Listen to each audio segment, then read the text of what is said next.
they have to learn it very quickly. It's happening like at lightning speed. The adoption rate is parabolic. The overlay of, so there's these foundational things. So think of like Salesforce as a foundational item, or anything you use that's sort of institutionalized, like HubSpot.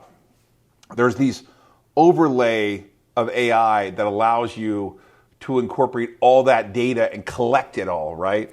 And it's happening at such a rate of speed that if you don't adopt it, it's such a huge competitive advantage for people using AI in their business, because the data is in real time and it's at your fingertips. It's not a query. It's just an enormously powerful tool. It's like the internet squared. It's truly a parabolic move and a change, what I consider talked about already, the fourth industrial revolution.